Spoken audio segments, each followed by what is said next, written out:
Bonjour à tous et bienvenue dans la semaine de l'écho sur France 24. François Hollande renonce à se présenter à la présidentielle de 2017. Une première dans la Ve République. Le président a fait un bilan partiel de son mandat avant d'annoncer sa décision. François Hollande a admis avec lucidité son échec, affirme François Fillon. Alors quel bilan peut-on faire de sa politique économique ? François Fillon veut sortir l'État des entreprises commerciales pour développer les investissements publics. Le candidat de la droite à la présidentielle souhaite désétatiser le système de santé français. Un programme de casse sociale pour Marine Le Pen, un ultra-libéral, dit-on à gauche. Alors le programme économique de François Fillon est-il crédible ? Enfin, Donald Trump a mis en place son équipe économique. Un ancien de Goldman Sachs comme secrétaire au Trésor, Steve Mnuchin, et le banquier d'affaires Wilbur Ross, qui prend le portefeuille du commerce. Après avoir fustigé les banquiers pendant la campagne, le président élu ne déroge pas à la règle. Et on en parle avec mes invités. Jo Palassin est avec nous. Bonjour, conseiller régional du PS Languedoc-Roussillon-Midi-Pyrénées, également ancien conseiller d'Arnaud Montebourg. Delphine Granier, pardon. Oui. Bonjour, analyste au think tank libéral Génération Libre. Et Élie Cohen est avec nous. Bonjour, directeur de recherche au CNRS et auteur du décrochage industriel chez Fayard. Alors c'était une surprise, bien sûr. François Hollande renonce à se présenter à la présidentielle de 2017. Le président a fait un bilan partiel de son mandat dans une allocution à l'Élysée avant d'annoncer sa décision. François Hollande a admis avec lucidité son échec, a réagi François Fillon. Alors quel bilan peut-on faire de sa politique économique ? Quelques réactions et on en débat ensuite. Aujourd'hui, au moment où je m'exprime, les comptes publics sont assainis, la sécurité sociale est à l'équilibre et la dette du pays a été préservée.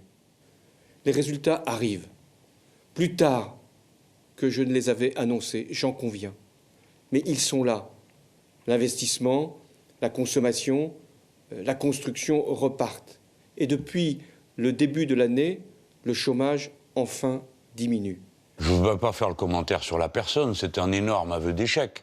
Et je crois qu'il ne faudrait pas que ça fonctionne comme une amnistie pour tous ceux qui ont participé à cet échec. Bon. En mettant fin lui-même à ce quinquennat, dont le bilan est pour le moins controversé, il a été contesté. Finalement, nous pouvons tous apercevoir que ce n'est pas l'échec d'un homme, c'est l'échec d'une politique. Je suis un peu surprise qu'on présente ça comme une forme de courage. C'est de la lucidité. Je vous dis, c'est la décision, je pense, la plus lucide de son mandat. C'est une décision sage. C'est une décision sage parce qu'on ne voit pas très bien, après un bilan aussi catastrophique, ce que François Hollande serait venu faire dans ce débat de la présidentielle. Et je crois que François Hollande, après Nicolas Sarkozy et Alain Juppé, peut donner ce signal du grand coup de balai nécessaire. Élie Cohen, avant de refaire le bilan de la politique économique, vous avez été surpris de sa décision, vous qui le connaissez bien. À gauche, on parle de courage, de dignité. Vous partagez ce sentiment ? Oui, j'ai été surpris qu'il se retire. Je pensais qu'il voudrait défendre son bilan et qu'il voudrait le faire lui-même, parce qu'il est persuadé que dans des tas de domaines, il a fait preuve d'audace réformatrice et que manifestement le public ne partage pas son opinion. Et je pensais qu'il aurait à cœur de défendre son programme passé et la cohérence des réalisations dans le cadre de l'exercice du pouvoir. Et donc j'ai été surpris qu'il se retire. Et en même temps, le fait qu'il se retire s'explique après coup parce qu'il n'a plus de soutien dans son propre parti et dans son propre environnement. Et donc aller faire une campagne alors qu'il risquait de perdre la primaire, il a fini par comprendre que par décence, il valait mieux qu'il se retire. Jo Palassin, vous qui avez été conseiller d'Arnaud Montebourg, qui se présente à la primaire bien sûr, qu'avez-vous pensé de cette décision ? Vous avez été surpris également ?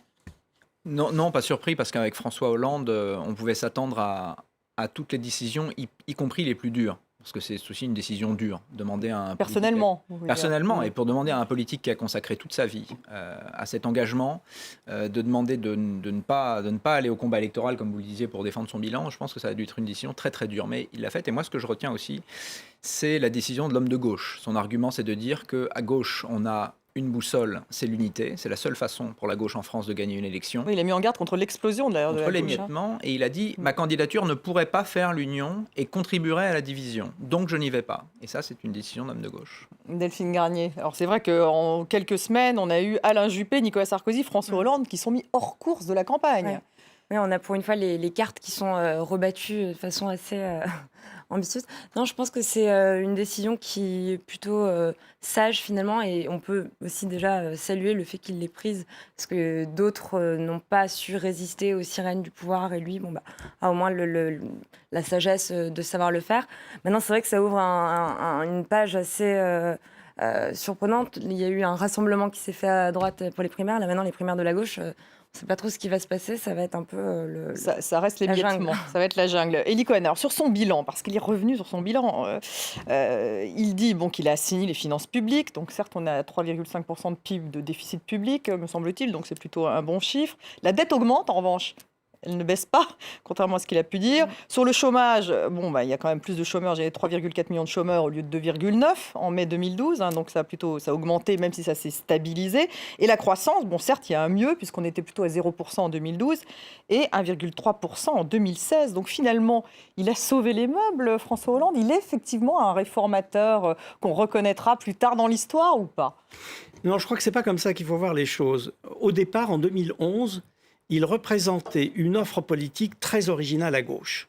Il était rare de rencontrer à gauche quelqu'un d'aussi sensible que lui aux questions de compétitivité et de productivité. Il parlait d'offres productives, il parlait de pacte productif, c'était très original. En même temps, c'était quelqu'un qui avait une culture de la stabilité macroéconomique, qui voulait réduire les déficits publics, maîtriser la dette pour retrouver des marges de manœuvre.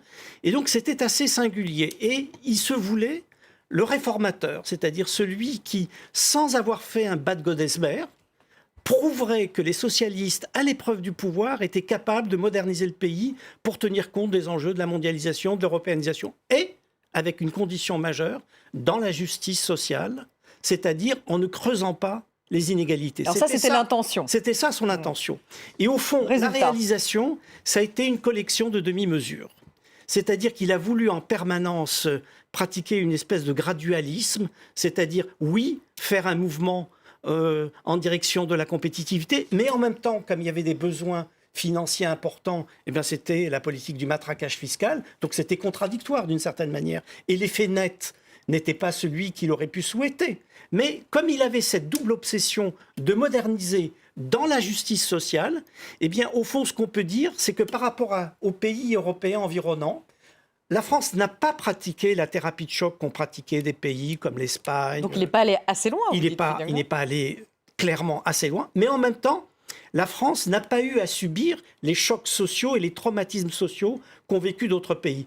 Donc le drame, c'est que le bilan total est assez neutre, c'est-à-dire qu'il n'a pas produit d'effet de vraie stimulation économique. Il n'a pas véritablement mis, contrairement à ce qu'il dit, l'économie française sur des nouveaux rails de croissance. Par exemple, la question industrielle reste intacte.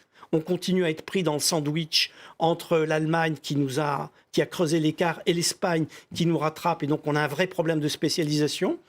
Il a fait un effort pour la compétitivité des entreprises. Il y a eu une restauration des marges, mais on est quand même très loin d'avoir reconstitué nos marges pour pouvoir véritablement... Et puis, il y a eu un matraquage fiscal. 35 milliards d'impôts en plus. Il y a eu ce matraquage fiscal sur les ménages en particulier. Qui lui a coûté cher sur sa popularité. Qui fait qu'au total, nous ne sortons pas du tout de cette trappe de la suradministration et de la surtaxation. Delphine Granier, il aurait dû aller plus loin, vous qui êtes... Est-ce que c'est un social-libéral pour vous, qui fait partie de ce think tank libéral? Je pense en effet que c'est difficile de tirer un bilan très net, parce que c'est la caractéristique de ces programmes qui n'ont pas de ligne, pas de vision très claire. Tout est dans la demi-mesure, comme vous le disiez. Contrairement là à un Fillon qui, du coup, va assumer un virage libéral. N'allez pas trop vite, il le fera. On verra. Alors, on en parlera après. Voilà. Ou à Arnaud Montebourg qui, au contraire, va avoir une ligne idéologique très précise, très nette, très assumée. Là, on est dans un programme qui était dans la demi-mesure, dans la tiédeur. Ce sont les équilibres. Oui, mais finalement, on en tire un bilan, on le voyait, qui est mou. La croissance, alors oui, pas mal, mais comparé aux pays européens, pas terrible du tout. Le taux de chômage, alors oui, visiblement, il y a une inversion de la courbe, mais en réalité, quand on regarde un peu dans les détails, c'est pas terrible non plus.